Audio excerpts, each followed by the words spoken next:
this is where I get to talk to the fans. So I really want to thank our fans.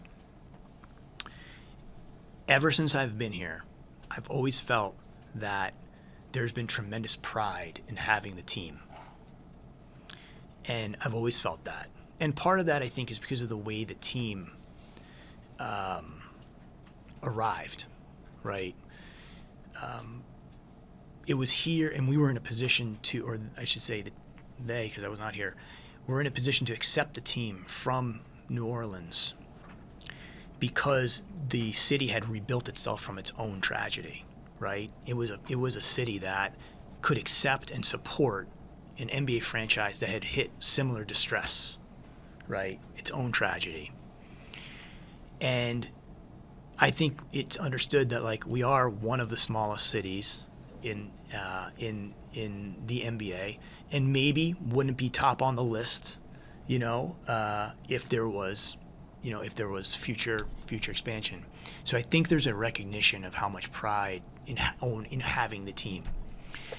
I also felt that early on in those first kind of playoff runs and things like that, there was intense passion, like an intense passion for the team. And it's hard to maintain that level of passion. Now, there's people that meet us at the airports, the people that always stand up and clap when we introduce the Thunder Legacy guys. No matter what the results are, if they see Lou Dort on the floor, or they see, Lindy Waters can a three, to send the other team the timeout, they stand up and they clap. What I think I saw this year when we got to the playoffs, was a similar level of passion that is really exciting. And we're super grateful for that, because when you have a passionate group of people in the stands like that, it makes it much harder for the opponent to play. And that was a big part of some of the success that we had in the postseason. We finished 6-4 in the postseason.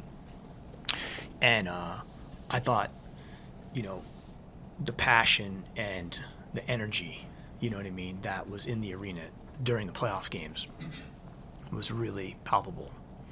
And we're grateful for that. We also are hopeful that we'll be able to maintain that, continue that, because that's been a big part of our success over time. So I think there's a difference between pride and passion. When you have both of those, it's very, very powerful. You can't have it all the time, because passion is not something you can just have on forever. But I think there was signs of that, which was really special. As I said, I think it was a great year, and there's still so much to learn and so much to figure out, and have a lot of experiences we need to put together. But I think we did learn not just what we need, but what we have. And I have no idea what the next season's going to bring. We'll sit here in September, and people will ask me, about all those things. I will say what I always say: I don't know. But sometimes when you don't know where it is that you're headed, or what the final result will be, it helps to know where you are. And I think we're in a good place. For a lot of the reasons we talked about. But we also understand there's no silver platters in Oklahoma City. And we're going to have to take it. We're going to have to improve. We're going to have to scratch. We're going to have to claw. We're going to have to battle to get progress, especially in our conference. And our guys are fine with that. Those are the types of people that we want. We want people that don't need the wind at their back all the time. And I'd say we have to enjoy the ride, like I had mentioned a while back. We don't know exactly where that's going to end, but try to not contort yourself into misery as we find ourselves and go through difficult, challenging times.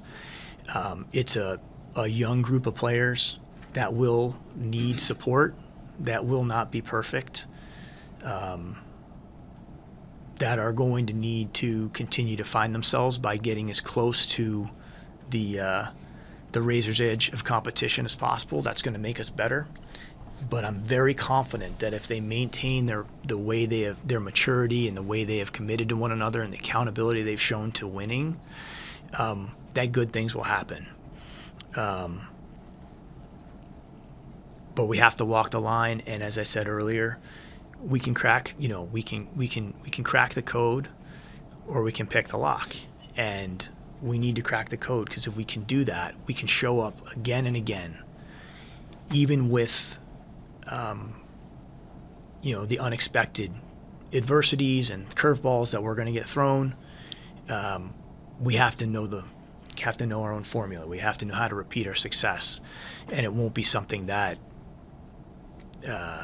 is the same each year, But if we have that mutual commitment, and we have the awareness that we have so much to learn, we have to be extremely humble about what we're doing, I think we're headed in the right direction. So just really thankful to everybody for being here. I hope I got to every single question. I cut out the beginning part. And I'm super grateful for the coverage, and we'll talk again in September.